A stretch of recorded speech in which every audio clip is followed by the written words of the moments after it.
Assalamualaikum warahmatullahi wabarakatuh. Waalaikumsalam. Ngapunten Prof. Quraisy Shihab sama Gus Baha. Pertanyaan saya sebenarnya ada dua, cuma Nama dulu, nama dari prodi fakultas mana? Perkenalkan, saya Samiana Sitatu Zahro dari Fakultas Biologi. Seperti itu. Pertanyaan saya sebenarnya ada dua, namun sepertinya yang pertama sama seperti teman-teman yang lain. Jadi saya lanjutkan ke pertanyaan yang kedua. Pertanyaan saya, dalam kehidupan seperti berpolitik, bermasyarakat, lalu berorganisasi itu seringkali ditemukan perbedaan pendapat dan bersih tegang sampai terjadi konflik yang mengkhawatirkan ukhuwah dalam wilayah tersebut. Lalu bagaimana menyikapi hal tersebut sebagai khalifah atau pemimpin dan sebagai orang yang di dalamnya yang tentunya harus derek kepada khalifahnya tersebut. Terima kasih. Wassalamualaikum warahmatullahi wabarakatuh. Waalaikumsalam. Gus Baha, teng Al-Qur'an niku wonten lantana lul birro hatta Sebentar, alon-alon dulu perkenalkan dulu. Oh ya, maaf. Oke, perkenalkan, nama saya Imam, tapi bapak saya Zainuri, jadi saya lebih suka dipanggil Ibnu Zainuri. Baik, Gus Baha, di Al-Qur'an itu ada lantana lul birro hatta tunfiqu mimma tuhibbun. Engkau tidak akan menemukan kebenaran hingga engkau menginfakkan apa yang engkau sukai. Nah, dalam rangka menjalin islah antara Gus Baha dengan saya, apa boleh bila peci kita tukeran? Matur nuwun. Oke, langsung dijawab sama Gus Baha. Ini korban tamak ini. Artinya gini, Anda mengabaikan keadilan. Kalau tak kasihkan ke kamu, yang lain geremeng semua. Tapi bukan karena kikir, karena tadi korbannya lebih banyak. Loh ya. Jadi supaya tadi ngaji tafsir lagi, mimma itu sebagian. Jadi ini ya harus jaga, saya kikir ya enggak, tapi saya ada adil ya jangan. Ini orang yang dekat saya aja enggak akan saya kasih peci saya ini, nanti yang lainnya bisa geremeng. Ya udah cukup itu. Assalamualaikum warahmatullahi wabarakatuh. Perkenalkan, nama saya Muhammad Amalia Sumbada dari Ekonomi Vokasi. Seperti masnya tadi, karena bapak saya Suprapto, saya lebih suka dipanggil Mik Suprapto. Ini saya tulis di depan. Yang pertama, sebelumnya saya kepada Prof. Quraisy Shihab, saya mohon maaf dulu, mumpung kesempatan bisa meminta maaf. Karena zaman dulu saya masih kuliah, masih suka ngaji yang rodo-rodo ekstrim itu, ketika melihat Pak Quraisy Shihab di TV itu saya sok ngerasani, kok gini tolin nafsir kayak gitu. Jadi mohon maaf lahir batin ya Pak Quraisy. Mumpung ada kesempatan. Baik, saya ingin menyampaikan terkait ukhuwah. Tadi mungkin nyambung dengan sesi pertama tadi, terkait ini ada dua kubu sama-sama pengen berdiskusi, sama-sama kenceng gitu ya. Nah, ini yang harus mendamaikan siapa gitu. Kalau sama-sama legowo enak tadi ya. Oh ya sudah, tidak perlu diskusi sama orang yang kepala batu gitu ya. Terus kalau misalnya di levelnya UGM ini, kebetulan alhamdulillah Bu Rektor, Bu Ova hadir di sini. Jadi misalnya ada polemik di UGM, yang tendik bilang oh dosen tuh begini, yang dosen bilang tendik tuh begini, yang mahasiswa nyalah ke dosennya, dosen tuh begini, yang dosennya nyalah ke. Nah, ini kan ada pimpinan di atas untuk bisa mendamaikan, karena hadir di sini. Nah, yang jadi pertanyaan saya, menjadi kekhawatiran itu ketika di ranah dakwah, apakah umat ini memang ini ujiannya umat untuk melihat para alim ulama ini saring serang. Jadi misalnya kalau kita belajar distribusi normal itu kan pasti ada 10% ekstrim kanan, 10% ekstrim kiri. Yang tengah-tengah itu biasanya ikut-ikutan aja. Konteks misalnya di masjid, ada ulama yang ekstrim kanan itu selalu sholat itu harus jamaah, harus di masjid, harus tepat waktu dan sebagainya. Yang tidak itu salah. dan merasa punya kewajiban untuk membenarkan. Nah, sedangkan ada ulama-ulama yang kebetulan Gus Bah kemarin saya nderek di Watu Congol sebentar sekali, Gus Bah ngajinya di Gus Ali, alhamdulillah di sini kepanggih lagi. Itu Gus Ali itu tipe-tipe ulama yang ngopeni jamaah. Ya sing penting sholat. Ora iso saiki ya kodok kan gitu. Ya engko dirapel.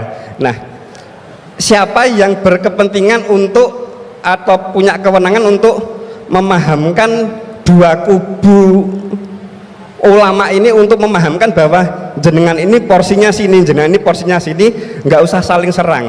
Nah, kita ini kan jamaah hanya nonton, bingung.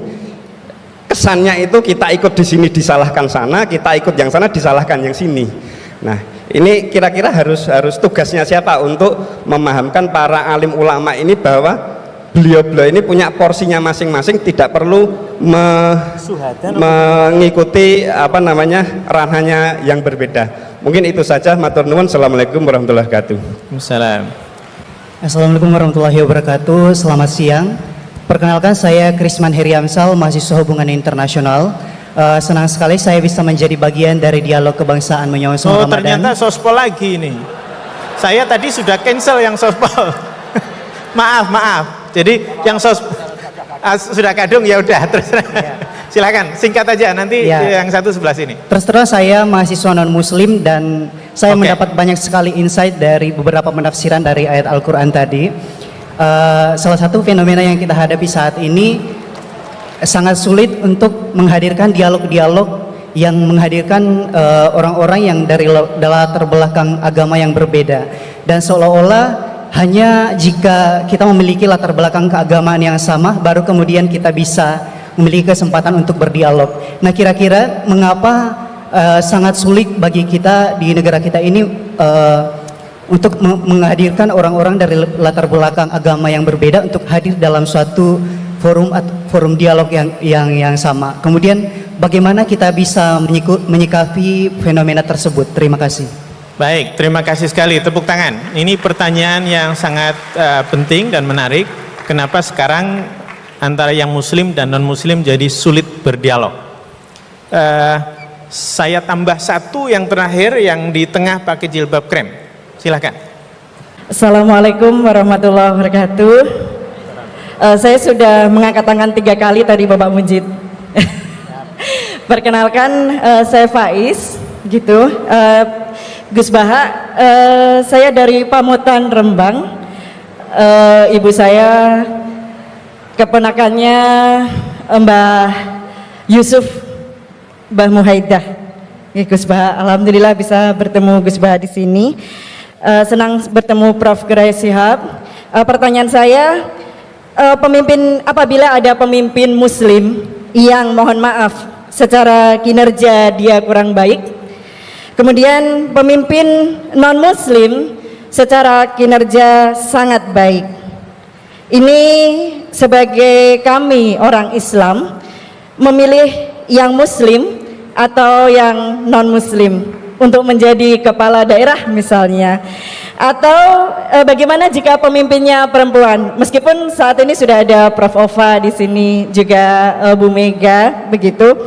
Kemudian termasuk ketika kami di UGM ada rekrutmen dosen baru, kira-kira mana yang bisa kami pilih apabila nilainya berdekatan begitu? Itu pertanyaan dari saya. Saya baru perkenalannya di belakang Bapak Mujid, saya dari Forum Silaturahmi Nahdlatul Ulama. Saya juga pengajar di pengelolaan arsip rekaman informasi di BSMB Sekolah Vokasi, sama dengan Gus Prapto. Mohon maaf. Assalamualaikum warahmatullahi wabarakatuh. Waalaikumsalam warahmatullahi wabarakatuh. Terima kasih banyak untuk pertanyaan-pertanyaannya. Ya, silahkan Gus Bah untuk menanggapi. Yang muda-muda dulu. Oke, nanti Pak Kores mentok. Bismillahirrahmanirrahim. Tadi yang dari Magelang ya, yang tetangganya Gus Ali tadi Bali, yang minta maaf sama Pak Kures. Saya mewakili beliau, sudah dimaafkan. Karena saya tahu kalau tradisi orang alim, tradisi kiai itu memaafkan itu ibadah, jadi enteng saja. Apalagi pas Anda ngerasain itu nggak ditulis kok, diaras, karena nggak ngefek. Terus saya ngapresiasi pertanyaan dari mahasiswa non-muslim tadi. Sebetulnya ketika negara ini berdiri itu ya dialek semua antar umat beragama, sehingga diputuskan yang penting itu berketuhanan. Maka yang ditolak oleh konstitusi kita adalah ateisme, komunisme. Saya membayangkan misalnya punya anak perempuan, diajak orang yang tidak beragama di tengah hutan misalnya, bunuh ya tidak takut Tuhan, merkosa tidak takut Tuhan, salah etika ya tidak takut Tuhan. Bandingkan kalau diajak yang beragama, pasti masih ada rambu-rambu, ada ini itu. Sehingga memang masalah betul ketika orang tidak berketuhanan itu. Jadi saya ingatkan Mas tadi, siapa tadi namanya? Yang non Irman Syah, yang non muslim tadi itu. Dari HI. Siapa? Namanya siapa? Siapa? Kurang jelas. Siapa namanya? Ya. Krisman. Oke, namanya Krisman. Jadi Mas Krisman ya, kalau dibilang nggak pernah ada dialog dulu ketika negara ini berdiri, itu semua tokoh agama bersepakat.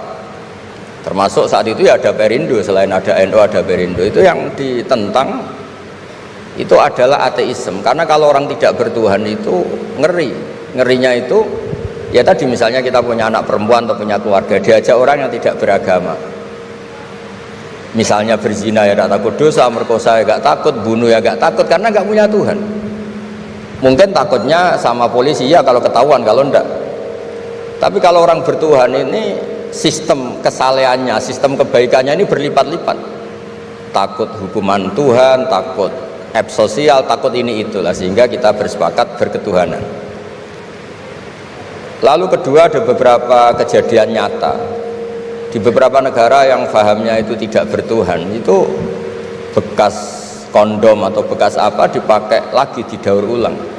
Bahkan tinja yang bisa dikelola jadi bahan makanan.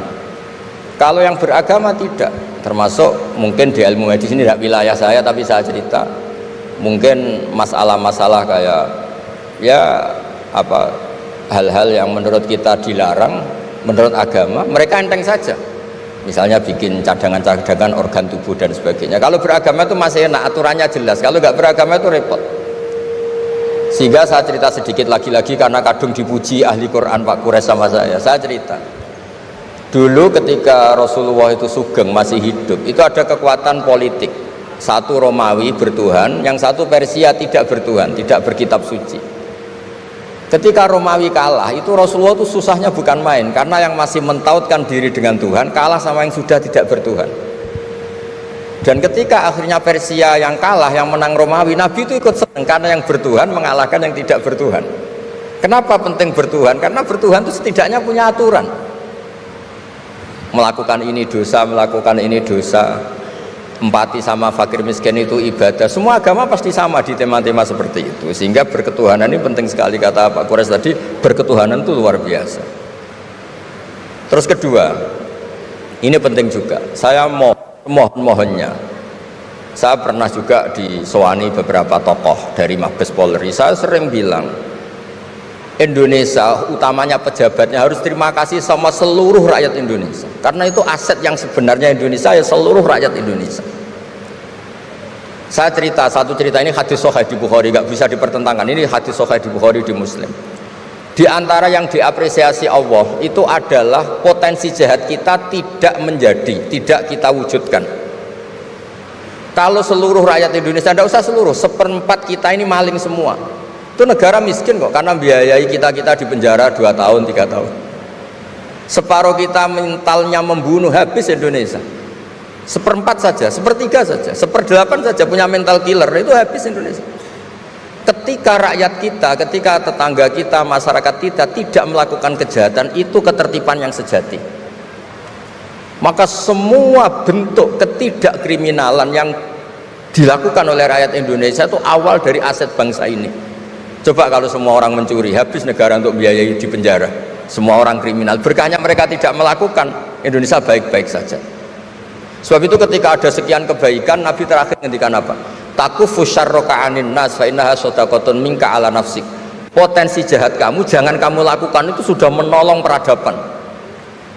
Para gadis tetap gadis karena nggak diperkosa. Orang yang punya kambing satu tetap punya kambing satu karena nggak dicuri. Orang yang berkarir tidak terhenti karena karakternya nggak dibunuh, tidak dihujat, tidak dihentikan, tidak di-stop oleh cibiran, oleh bulian. Maka di antara 7 orang yang dilindungi Allah, fi dzillihi yauma la dzilla illa dzilluh, itu Nabi hanya cerita orang yang nggak jadi. Di antara yang diceritakan Nabi dalam sebuah hadis, saya ini lelaki sejati, sangat mencintai sepupu saya, dan saya mau ngumpuli dia, tidak mau sampai saya kasih uang 100 dinar. Setelah saya kasih 100 dinar, saya ingin ngumpuli dia dengan cara salah tentu. Dia gak mau dan berpesan, la tafuddal khatam illa bihaqqi, kamu jangan ngumpuli saya sebelum nikah. Singkat cerita, pemuda ini gak jadi melakukan hal yang nista, yang gak benar. Itu sama Allah dijadikan wali, berkahnya nggak jadi. Jadi kalau potensi kejahatan kita tidak menimpa orang lain itu sudah luar biasa. Jangan nunggu berjasa kita dapat penghargaan setelah kita jadi kiai besar, jadi dosen UGM, jadi ini itu. Semua masyarakat kita yang menahan potensi kejahatannya itu adalah aset sejati Indonesia. Karena sekali mereka berkejahatan, entah itu mencuri, merkosa, habis. Harapan kita sebagai bangsa habis. Tapi selama ini nunggu apresiasi itu yang bentuknya fi'lu, yang bentuknya mereka melakukan apa, sebetulnya enggak. Tidak melakukan kejahatan itu sudah bagian dari kebaikan yang luar biasa. Terus yang terakhir tadi yang pertanyaan pemimpin muslim dan non muslim. Memang ini wilayah sensitif, tapi sebetulnya bisa dianalisis secara fikih.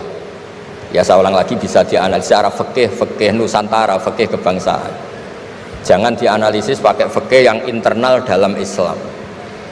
Saya ulang lagi, jangan dianalisis menurut fikih yang di internal Islam. Kita beri contoh umum saja ya. Kita beri contoh umum saja.